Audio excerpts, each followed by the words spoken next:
تبصرة وذكرى لكل عبد منيب. وقال الله عز وجل: إن الذين قالوا ربنا الله ثم استقاموا تتنزل عليهم الملائكة ألا تخافوا ولا تحزنوا وأبشروا بالجنة التي كنتم توعدون. نحن أولياؤكم في الحياة الدنيا وفي الآخرة ولكم فيها ما تشتهي أنفسكم ولكم فيها ما تدعون نزلا من غفور رحيم. وقال: رب اشرح لي صدري ويسر لي أمري واحلل عقدة من لساني يفقهوا قولي. معزز حاضرین جمعہ، تمام تعریفیں، حمد و ثنا، عز و شان اسی اللہ وحدہ لا شریک لہ کے لیے لائق و زیبا ہے، جو ہم سب کا خالق اور مالک ہے، جس نے ہمیں اپنی عبادت کے لیے پیدا کیا. اس کے بعد بے شمار درود و سلام انبیاء علیہم السلام پر، خصوصاً نبی اکرم صلی اللہ علیہ وسلم کی ذات مبارکہ پر،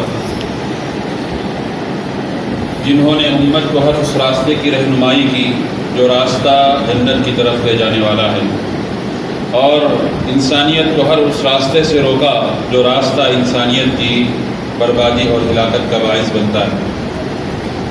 معزز حاضرین، میں نے خطبہ مسنونہ کے بعد آپ کے سامنے وہ مشہور و معروف آیتیں آپ کے سامنے پڑھی ہے سورہ فصلت کی.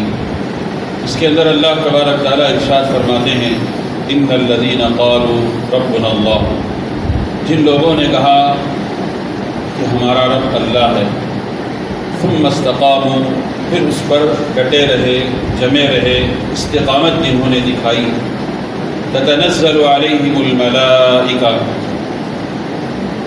اللہ تبارک تعالیٰ کے فرشتوں کا نزول ان پر ہوتا ہے.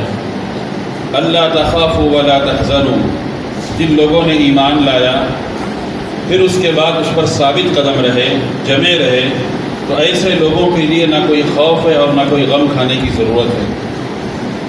وَأَبْشِرُوا بِالْجَنَّةِ الَّتِي كُنْتُمْ تُوعَدُونَ، اور اللہ تبارک تعالیٰ نے کہا کہ یہ جو لوگ نیک ایمان لائے، ثابت قدم رہے، تب ایسی صورت میں دنیا میں تو ان پر بہت ساری رحمتیں، برکتیں نازل ہوں گی، لیکن آخرت میں جس کا وعدہ ہے اخروی زندگی، انسان کے مرنے کے بعد اس کی آخرت کی زندگی وہ سب سے بہترین زندگی ہے اگر وہ دنیا میں نیک عمل کرے. تو جن لوگوں نے ایمان لایا، استقامت مطلب دین پر مرتے دم تک جمے رہے، ڈٹے رہے، اسلام پر باقی رہے، اس پر صحیح تعلیمات پر عمل کیا، تو ایسے لوگوں کو اللہ تعالیٰ نے وعدہ کیا ہے کہ جو لوگ نیک عمل کریں گے ان کو جنت ہم دیں گے، عطا کریں گے. تو یہ جو بدلہ ہے، یہ جو صلہ ہے، اللہ تعالیٰ نے کہا یہ وعدہ ہم ضرور ان لوگوں کو پورا کریں. ابشروا بالجنۃ التی کنتم توعدون، جس جنت کا وعدہ ہم نے تم سے کیا ہے اس کی بشارت تم سن لیں. یہ اللہ تعالیٰ نے کہا. اور آگے اللہ نے کہا: نحن اولیاؤکم فی الحیاۃ الدنیا وفی الآخرہ، ہم تمہارے دنیا میں بھی دوست رہیں گے، مددگار رہیں گے، تمہارا ساتھ دیں گے، اخروی زندگی کے اندر بھی تم کو کامیاب کامران کریں گے. وَلَكُمْ فِيهَا مَا تَشْتَهِي أَنفُسُكُمْ، اور کل قیامت کے دن جس کا ہم نے تم سے وعدہ کیا ہے وہ ساری چیزیں جس کی تم چاہت کریں گے کل قیامت میں، اخروی زندگی کے اندر وہ ساری کی ساری نعمتیں، وہ سارے انعامات تم پر ہم جو ہے کریں گے. اور آگے کہا: وَلَكُمْ فِيهَا مَا تَدَّعُونَ، اور یہی وعدہ ہم نے دنیا میں تم سے کیا تھا. نُزُلًا مِّن غَفُورٍ رَحِيمٍ، یہ سارے جو ہے انسان جو ہے جو نیک عمل کرے گا کل قیامت کے دن اللہ کے ہاں وہ مہمان ہے، اللہ اس کا میزبان ہے، اللہ اس کا میزبان ہے. اور سارے کے نیک لوگ جو ایمان لائے اللہ کی ذات پر، حقیقی معنوں میں رب کو پہچانا اور پوری کی پوری زندگی اس پر ثابت قدم رہے، دنیا سے خاتمہ بھی اسی پر ہوا، تو ایسے لوگوں کو اللہ تعالیٰ نے کہا کل قیامت کے دن یہی لوگ ہمارے مہمان ہیں اور ہم ان کی میزبانی کریں گے. اتنا بڑا شرف اللہ تبارک تعالیٰ نے اہل ایمان کے تعلق سے کہا. نیک راستہ اختیار کریں، جو بھی نیک ایمان لائے، نیکی کے راستے پر چلیں، ثابت قدم رہے، اسی پر دنیا پہ رخصت ہو جائے، تب ایسی صورت میں دنیا میں آخرت میں ہم ان کے ساتھ ایسا سلوک کریں گے. معزز سامعین، اسی آج کے خطبے کے اندر میں آپ کے سامنے استقامت کے تعلق سے کہ دین پر ثابت قدم انسان کیسے رہنا ہے، کیسے جمے رہنا ہے، کیسے ڈٹے رہنا ہے، اس لیے کہ آج کل جو ہے دنیا کا جب مشاہدہ کرتے ہیں، دنیا میں جب ہم تجزیہ کرتے ہیں، دیکھتے ہیں، اخبارات میں ہو، میڈیا میں ہو، الیکٹرانک پرنٹ میڈیا، ساری چیزوں میں دیکھتے ہیں، تب اسی صورت میں آپ کو بے شمار اسلام پر اعتراضات ملیں گے، مسلمانوں پر، اسلام پر آئے دن نئے طرح کے فتنے، آئے دن ایک نیا سورج جب طلوع ہوتا ہے، ایک نیا دن جب آتا ہے، تب اسی صورت میں ایک نیا فتنہ لے کر دنیا میں آتا ہے، اس لیے کہ کل کے دن سے آج کا دن خراب ہی ہوگا۔ حدیث کے مطابق جو ہے کل کا دن اچھا ہے بنسبت آج کے، آنے والا اس سے خراب رہے گا، ہے نہیں؟ یہ اللہ کے رسول صلی اللہ علیہ وسلم کی پیشن گوئی ہے۔ ایسے حالات میں ہم لوگوں کو کیسے اپنے دین کو بچانا ہے، اپنے عقیدے کی سلامتی کیسے حفاظت کرنا اس کی، اپنے ایمان کی، اپنے اخلاق کی، اپنے کردار کی، اپنے تہذیب کی، اپنی ثقافت کی، یہ ساری چیزوں کی ذمہ داری اس کی حفاظت کرنا یہ اہل ایمان کے ضروری ہے، یہ فرض ہے اہل ایمان پر، اور یہی چیزیں آنے والی نسلوں کو، ہماری اپنی اولاد کو اس پر ہم جو ہے صراط مستقیم کا راستہ دکھانا، صحیح راستہ بتلانا، یہ ہماری اپنی ذمہ داری ہے کہ ہم آنے والی نسلوں کے لیے ہم اپنے آپ کو اسلاف کہلائیں، ہماری نسلیں ہمارے نقش قدم پر چلیں، تو یہ ہمارا فریضہ بنتا ہے۔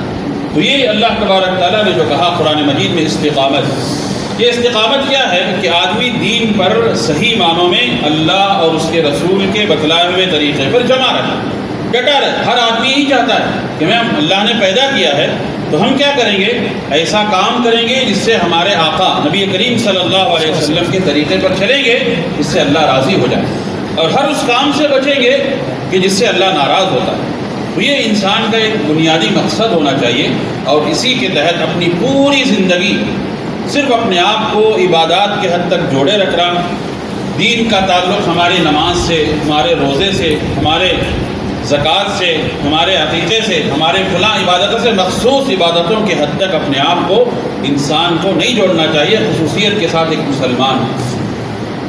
مسلمان کیا ہے؟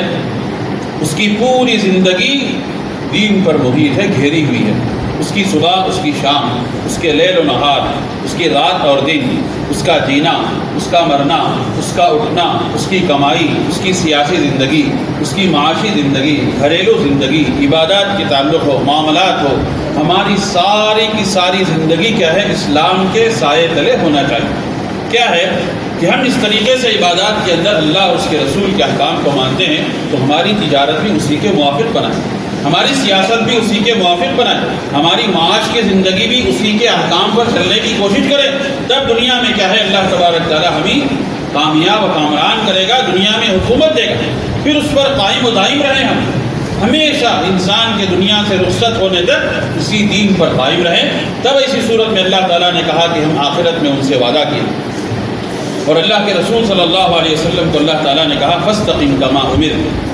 اے اللہ کے رسول صلی اللہ علیہ وسلم، سورہ ہود کے اندر پڑھ کے دیکھیں آپ، سورہ ہود ایک ایسی صورت ہے اس کے بارے میں اللہ کے رسول صلی اللہ علیہ وسلم نے کہا شیبتنی ہود واخواتھا۔ ہود کے اندر اللہ کے رسول صلی اللہ علیہ وسلم کو سورہ ہود میں نبوت کی ذمہ داری کا جو احساس اللہ نے دلایا ہے، پچھلے انبیاء کا جو واقعہ ذکر کیا ہے، پچھلی قوموں کا جو تذکرہ اللہ نے کیا ہے، تو اس کے بدلے آپ صلی اللہ علیہ وسلم نے کہا شیبتنی ہود، ہود سورہ ہود نے مجھے بوڑھا کر دیا، وقت سے پہلے میرے بال پک چکے ہیں، سفید ہو چکے ہیں۔ کیا وجہ سے؟ اس لیے کہ اتنی بڑی ذمہ داری اللہ نے مجھے دیا ہے، اس میں اللہ نے بار بار مجھے احساس دلایا کہ آپ ساری دنیا کے لیے نبی ہیں، آپ ساری دنیا کے لیے رسول ہیں، آپ اسوہ بنیں گے، سارے کے لیے آئیڈیل بنیں گے، لہذا آپ کی ذمہ داری سب سے اہم ذمہ داری ہے۔ تو کہا شیبتنی ہود واخواتھا، سورہ ہود نے مجھے کیا کیا ہے؟ بوڑھا کر دیا۔ اس طریقے سے اللہ نے احساس دلایا ہے کہ تم مسلمان ہیں، مسلمانوں کا کردار کیا ہو، مسلمان اپنے آپ میں کیسے ہونا چاہیے، یہ ساری کی ساری ذمہ داری پہلے اپنے آپ میں سدھارو، ہمارے اخلاق، ہمارے کردار، نبی کریم صلی اللہ علیہ وسلم کی سیرت پڑھے، پھر اس کے بعد کہا کہ آپ دنیا والوں کے لیے کیا ہے؟ آئیڈیل بن کر رہنا۔ تو یہ احساس نے مجھے کیا کر دیا ہے؟ سورہ ہود نے مجھے بوڑھا کر دیا۔ شیبتنی ہود واخواتھا۔ محترم سامعین، ایک مسلمان عموماً جو ہے مسلمانوں کے نزدیک یہی سمجھتے ہیں کہ دین کا نام یہ ہے کہ ہم وقتی طور پر نماز پڑھ لیں، کچھ اس کے حقوق ادا کر دیں، دین یہی ہے۔ دین اسلام اس کا نام نہیں ہے۔ دین اسلام کو اللہ تبارک تعالیٰ نے جو تعارف کرایا ہے وہ یہ کہ ہم ہمیشہ بندگی اللہ تبارک تعالیٰ کی کریں۔ ہم کیا ہے؟ ہمیشہ اطاعت و فرما برداری اللہ تبارک تعالیٰ کی کریں۔ ہم ہمیشہ زندگی میں کسی بھی موڑ پر، کسی بھی مرحلے میں، کسی بھی پہلو پر کوئی اور کے سامنے نہ جائیں، بلکہ اللہ ہی سے ہمارا تعلق ہو، اللہ ہی سے ہمارا لگاؤ ہو، اللہ ہی سے ہماری ہر چیز، ہمارا ساری چیزیں اللہ ہی سے ہو، چاہے ہم کو نفع ہو چاہے نقصان، چاہے ہماری عزت ہو چاہے وہ ذلت ہو، چاہے بیماری ہو چاہے صحت مندی ہو، چاہے مالداری ہو چاہے فقیری ہو، ہر صورت میں ہم کیا ہے؟ اللہ تبارک تعالیٰ کے محتاج ہیں۔ ہم اسی سے ہم کیا کریں گے؟ تعلق اپنا رکھیں گے۔ یہ نظریہ ایک مسلمان کا ہونا چاہیے۔ یہ دین پر استقامت ہے۔ چاہے آپ کے ساتھ فتنے آئیں گے، چاہے آپ کے پاس آزمائش آئے گی، کبھی مال کی آزمائش آتی ہے، کبھی صحت کی طرف سے آزمائش آتی ہے، کبھی اعلیٰ اولاد کی آزمائش آتی ہے، بے شمار آزمائش اللہ تبارک تعالیٰ نے رکھا ہے۔ ہر ایک انسان کو الگ الگ طریقے سے اللہ تبارک تعالیٰ آزماتا ہے، لیکن اس آزمائشوں کا سامنا کرنا ایک مسلمان کا کام ہے۔ کیوں؟ شریعت نے ہمیں رہنمائی کی ہے کہ ہم آزمائشوں کا سامنا کریں، ثابت قدم رہے اپنے دین پر، ہمیشہ مرتے دم تک ثابت قدم رہے۔ اسی آزمائشوں کا سامنا کرتے کرتے ہم کیا کریں؟ صبر کا مظاہرہ کریں۔ یہ اللہ کے رسول صلی اللہ علیہ وسلم کو تلقین کی۔ محترم سامعین، ایک مسلمان کے لیے جن آزمائشوں کا سامنا ہوتا ہے، پوری زندگی کے اندر وہ دو ہی طرح کی آزمائشیں آتی ہیں۔ ان دو آزمائشوں میں انسان یا تو ایک میں گھرے جاتا ہے، یا پھر ایک میں کامیاب ہوتا ہے تو پھر دوسرے میں گھیرنے کی کوشش کرتے ہیں۔ اگر اللہ تعالیٰ جس کو ثابت قدم رکھے وہ دونوں میں کامیاب ہو جاتا ہے، لیکن بہت کم ایسے لوگ ہوتے ہیں۔ دو طرح کی آزمائشیں انسان کو، ایک مسلمان کو اپنی زندگی میں جس کا سامنا کرنا پڑتا ہے وہ دو ہی طرح کی ہوتی ہیں۔ ایک آزمائش کیا ہے؟ یہ ساری چیزیں کیسی ہے؟ قرآن اور حدیث کے مطالعے کے بعد ہمیں پتہ چلتا ہے، ہمارے اسلاف نبی کریم صلی اللہ علیہ وسلم اور صحابہ کی زندگی کو دیکھنے کے بعد یہ ساری چیزیں علماء نے کہا کیا ہے۔ سب سے پہلی آزمائش جس کا انسان کو، ایک مسلمان کو خصوصیت کے ساتھ سامنا کرنا پڑتا ہے وہ ہے ترہیب کی آزمائش۔ ترہیب کیا ہے؟ انسان کو ڈرایا جائے گا، دھمکایا جائے گا، اس کو خوف و دہشت میں مبتلا کیا جائے گا، فقر و فاقہ، اس کی تجارتی زندگی تنگ کی جائے گی۔ جیسے اللہ کے رسول صلی اللہ علیہ وسلم کی زندگی میں اس کی مثال ہمیں ملتی ہے۔ کیا ہے؟ آپ جب نبوت کا اعلان کرنے لگے تو اس کے بعد لوگوں نے کیا کہا آپ کو؟ کبھی پاگل کہا، کبھی جادوگر کہا، کبھی شاعر کہا، کبھی مجنون کہا، کبھی فلاں کبھی فلاں۔ کیوں؟ 40 سالہ زندگی اس شخصیت کے بارے میں پورا مکہ گواہی دیتا تھا کہ ایک سچا آدمی ہے، امانت دار ہے، اس کے اخلاق با اخلاق آدمی ہے، مکے میں سب سے معزز ہے۔ لیکن وہی آدمی جیسے ہی نبوت کا اعلان کیا تو اس کے بارے میں کیا کہنے لگے؟ ڈر، خوف کا ماحول۔ یہاں تک کہ کیا کیا گیا؟ بنو ہاشم کو بائیکاٹ کیا گیا۔ شیب ابی طالب میں 3 سال پہاڑوں کی زندگی میں گزارنے پر مجبور ہوئے، کہا ان کے ساتھ لین دین نہیں کریں گے، شادی بیاہ نہیں کریں گے، کھانا نہیں پہنچائیں گے، غذا سے روک دیں گے، ساری زندگی۔ یہ سیرت کے واقعات آپ کو معلوم ہے۔ تو سب سے پہلے کیا کیا جاتا ہے؟ ڈر کا ماحول، خوف کا ماحول۔ یہاں تک کہ کفار مکہ نے نبی کریم صلی اللہ علیہ وسلم کے چچا ابو طالب کے پاس آئے اور کہنے لگے کہ اے ابو طالب اپنے بھتیجے کو اس دین سے روک دو۔ کیوں؟ اس لیے کہ وہ ماں باپ، والدین اور اولاد میں جدائی ڈالتا ہے، بھائی بھائی جدا ہو جاتا ہے، بیٹی ماں سے الگ ہو جاتی ہے اس دین میں قبول کرنے کے بعد۔ لہذا آپ کیا کریں؟ اپنے بھتیجے کو روک دیں، ورنہ ہم کیا کریں گے؟ اس کا آگے کا مرحلہ کیا ہے وہ آپ جانیں گے ہمارے سے۔ تو جیسے ہی دھمکیاں پر دھمکیاں آنے لگی تو ابو طالب نے اپنے بھتیجے محمد صلی اللہ علیہ وسلم کو بلا کر کہا، اے بھتیجے ماجرا ایسا ہے۔ تو ساری باتیں سننے کے بعد نبی کریم صلی اللہ علیہ وسلم نے کہا، اللہ کے رسول، اے ابو طالب، اے چچا جان، اگر میں کفار مکہ آپ کے لوگ ایک ہاتھ میں سورج لا کے رکھ دیں، دوسرے ہاتھ میں میرا چاند لا کے رکھ دیں، تب بھی میں اس عبادت سے مکرنے والا، چھوڑنے والا نہیں ہوں۔ جب تک جسم میں سانس باقی ہے تب تک اللہ تعالیٰ کی دعوت تبلیغ کا کام میں کرتا رہوں گا، چاہے کچھ بھی کر لے مکہ والے کیے نہیں کیے، دربدر کیے، مکہ سے نکال دیے۔ تو سب سے پہلی آزمائش انسان کو، ایک مسلمان کو جس کا سامنا کرنا پڑتا ہے وہ ہے ترہیب کی شکل، ڈر کی شکل، خوف کی شکل، دہشت کی شکل۔ آج بھی ہو رہا نہیں ہمارے ساتھ؟ آج بھی مسلمانوں کے خلاف کیسے پروپیگنڈا کیا جاتا ہے فرقہ پرستوں کی جانب سے؟ یہ ساری یہی آزمائش ہے۔ پہلی آزمائش جس کا سامنا ہر مسلمان کو کرنا پڑتا ہے وہ ڈر، خوف، فقر و فاقہ۔ اس طریقے سے پورے مسلمانوں کو ان کا گھیراؤ کیا جاتا ہے، ان کے دین پر حملہ، ان کے ایمان پر حملہ، ان کے عقیدے پر حملہ، ان کی ذات پر حملہ، قوم پر حملہ، ہر طریقے سے کیا جائے کہ ہم مسلمانوں کو جکڑ دیں۔ یہ پہلا حملہ ہوتا ہے کفار کی جانب سے مسلمانوں پر۔ یہ پہلی جو ہے راستہ ہے آزمائش کا، پہلی سلسلے کی کڑی ہے۔ دوسری آزمائش کیا ہے؟ جب اس میں وہ لوگ ناکام ہو گئے، نبی کریم صلی اللہ علیہ وسلم کو ان کی بات جب ہضم نہیں ہوئی، آپ نے کہا جو چاہے کر لے، میں دعوت سے جو ہے مکرنے والا نہیں ہوں، تو دوسرا راستہ اختیار کرتے۔ کیا راستہ ہے؟ ترغیب کا راستہ۔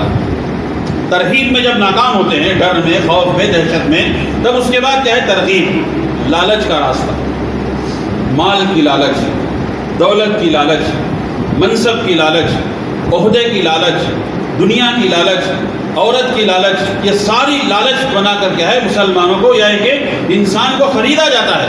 نبی کریم صلی اللہ علیہ وسلم کو جب پہلے مرحلے میں ناکام ہوئے تو دوسرے مرحلے میں کیا کیا؟ کفار مکہ کا ایک سردار تھا جس کا نام عتبہ، بہت بڑا ہوشیار، عقلمند، چالاک تھا۔ اس نے آ کر نبی کریم صلی اللہ علیہ وسلم سے کہا، اے اللہ کے نبی محمد، تم اتنے معزز آدمی ہیں، تم مکہ کے اچھے سے بہترین نوجوان ہیں، با اخلاق ہیں، امانت دار ہیں، سچے آدمی ہیں، سب کچھ ہے، تم اس دعوت سے مکر جاؤ، چھوڑ دو یہ دعوت۔ اس کے بجائے ہم کیا کریں گے؟ مکہ کے اگر تم سردار بننا چاہیں تو تم کو کیا کریں گے؟ منصب دیں گے، حاکم بنا دیں گے۔ اگر مالدار بننا چاہتے ہیں تو ساری مکہ کی دولت تمہارے قدموں تلے لا کے ڈال دیں گے۔ اگر تم کو مکہ کی سب سے خوبصورت عورت سے شادی کرنا ہے تو سب سے خوبصورت عورت کیا کریں گے؟ تمہارے نکاح میں دے دیں گے۔ یہ لالچ دیا آپ صلی اللہ علیہ وسلم کو کفار مکہ نے۔ تو اس واقعے کے بعد نبی کریم صلی اللہ علیہ وسلم نے کہا، اے عتبہ، اپنی بات ختم ہو گئی؟ ہاں ختم ہو گئی۔ تو آپ نے سورہ فصلت کی تلاوت کی، جس کی میں نے شروع میں خطبہ مسنونہ کے بعد آیتیں پڑھی۔ جب اس آیت پہ پہنچے، فَإِنْ أَعْرَضُوا فَقُلْ أَنذَرْتُكُمْ صَاعِقَةً مِثْلَ صَاعِقَةِ عَادٍ وَثَمُودَ، کہا اللہ کے رسول کہہ دیجیے، اگر کفار مکہ نے اعتراض کیا، اگر آپ کی دعوت پر لبیک نہیں کہا، تو پچھلی قوموں کی طرح ہم آپ کو بھی ہلاک کر دیں گے۔ قوم عاد، قوم سمود کو جیسے ہم نے ہلاک کیا ہے، ویسے ہی ہم آپ کا بھی حشر کریں گے۔ کہا عتبہ نے، محمد بس کرو، اپنی بات بس کرو یہیں پر۔ تو اس کے بعد ماجرا ہو گیا۔ تو اس کے بعد عتبہ چلا گیا کہ میں ناکام ہو جاؤں گا۔ تو میں نے کہا آپ کو دو طرح کی آزمائشیں آتی ہیں، ایک ترہیب کی شکل، ڈر کی شکل، خوف، دہشت، فقر و فاقہ، ہر طریقے سے مسلمانوں کو ڈرایا جاتا ہے، دھمکایا جاتا ہے، اعتراض کیا جاتا ہے، ساری چیزیں۔ جب اس پہ ناکام ہوتے ہیں تو دوسرا راستہ اختیار کرتے کفار، کیا ہے؟ وہ ترغیب کا راستہ، لالچ دیا جاتا ہے، مال کی لالچ، دولت کی لالچ، عہدے کی لالچ، منصب کی لالچ، عورت کی لالچ، خوبصورتی کی لالچ، دنیا کی لالچ۔ اس طریقے سے کیا ہے؟ اپنے دین سے مسلمانوں کو پھیرنے کے لیے یہ دو طریقے کی آزمائشوں کا سامنا کرنا پڑتا ہے۔ تو اللہ کے رسول صلی اللہ علیہ وسلم کی سیرت میں ہمیں یہی ملتا ہے، آپ کو دو طریقے سے آزمایا گیا۔ تو یہ جو آزمائشیں آتی ہیں، یہ مسلمانوں کو ہر دور میں، ہر حالات میں، زمانہ جیسے جیسے بدلتا جائے گا، لیکن انہی دونوں آزمائشوں کا سامنا کرنا پڑتا ہے۔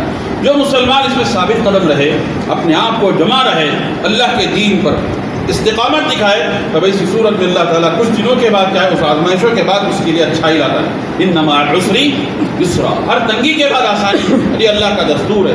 اللہ نے کہا ہے کہ جو بھی ایمان لاتے، کیا وہ سمجھتے ہیں کہ بغیر آزمائش کے ہم دنیا میں ایسے ہی چھوڑ دیں گے؟ الف لام میم احسب الناس ان یترکوا ان یقولوا آمنا وهم لا یفتنون۔ ایمان لانے کے بعد اہل ایمان یہ سمجھتے ہیں کہ ہم بغیر آزمائش کے ہم ان کو چھوڑ دیں گے؟ نہیں، آزمائشیں کیا ہے؟ جو جتنا رہے گا آدمی ایمان میں پختہ، اتنی آزمائش کا سامنا کرنے کے لیے تیار ہو جائے۔ وجعلنا بعضکم لبعض فتنہ، یہ آپس میں بعض کو ہم فتنہ بنائیں گے، آزمائش کا سامان بنائیں گے۔ پھر اس کے بعد کیا ہے؟ جو آدمی ثابت قدم رہے گا، کھرا اترے گا، کھوٹا رہے گا، ثابت قدم رہے گا، اپنے پیر کو جمع رکھے گا، تو ہم اس کے بعد کچھ دنوں کے بعد اس کے لیے آسانی فراہم کر دیں۔ تو محترم سامعین، میں نے کہا آپ کو کہ استقامت بہت ضروری چیز ہے ایک مسلمان کے لیے۔ اب استقامت کی کچھ چیزیں ہیں، کچھ پہلو ہیں جس پر میں آپ کو مختصر طور پہ تبصرہ کر دیتا ہوں کہ آدمی جو ہے کن چیزوں کو اپنا کر استقامت دکھا سکتا ہے۔ سب سے پہلی جو ہے، ایک مسلمان کی جو تربیت ہونی چاہیے وہ دینی ماحول میں ہونی چاہیے۔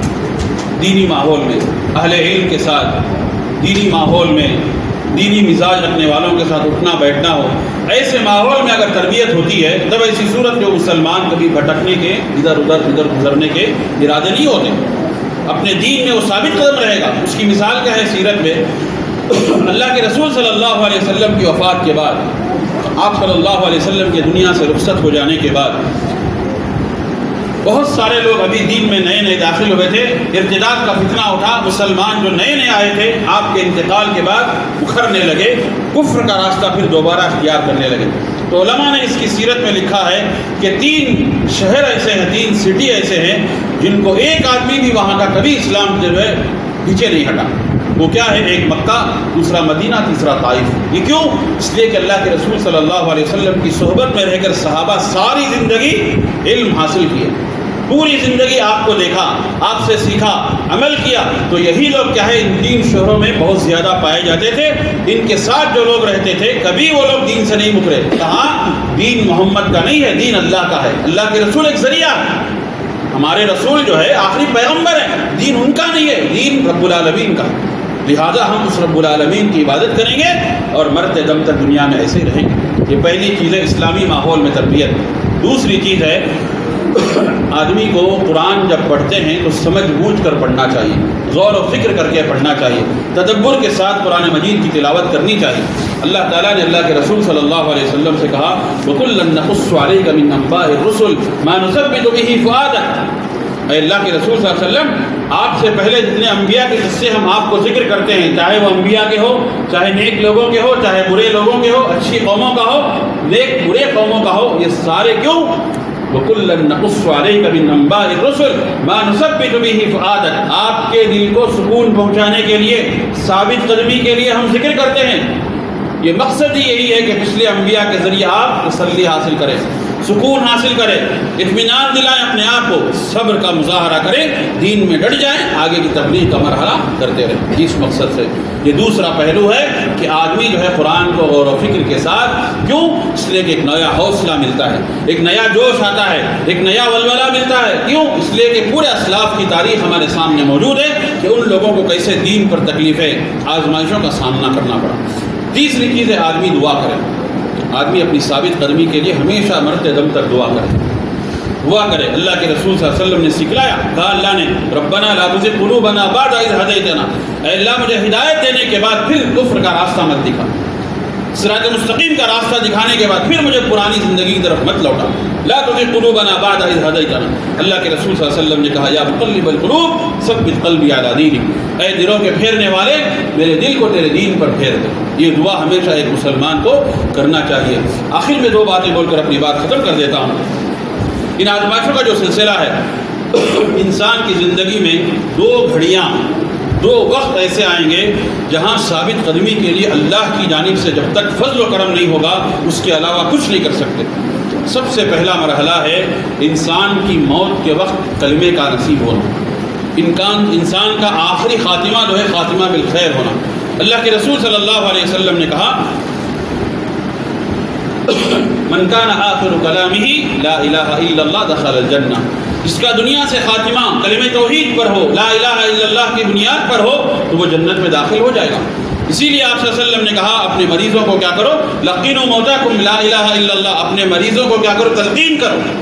اس کے آخری وقت دنیا سے خاتمہ ہے، سکرات کی حالت ہے، تو اسی صورت میں کیا کرو، لا الہ الا اللہ کی کلمے کی تلقین کرو۔ اسی کو اللہ نے قرآن مجید میں کہا یثبت اللہ الذین آمنوا بالقول الثابت فی الحیات الدنیا وفی الآخرہ، قول ثابت ہم دنیا میں بھی، پہلا مرحلہ موت کے وقت، دوسرا مرحلہ قبر میں انسان کو رکھنے کے بعد فرشتے جب آئیں گے سوالات کے لیے، تمہارا رب کون ہے، تمہارا نبی کون ہے، تمہارا دین کیا ہے، تمہارے عمر کیسی گزاری، سارے سوالات جب شروع ہوتے ہیں، دوسرا مرحلہ ہے جو اللہ تعالیٰ کی توفیق سے ہی یہ نصیب ہوتی ہے۔ اسی لیے ایک مسلمان کو دعا کرنا چاہیے۔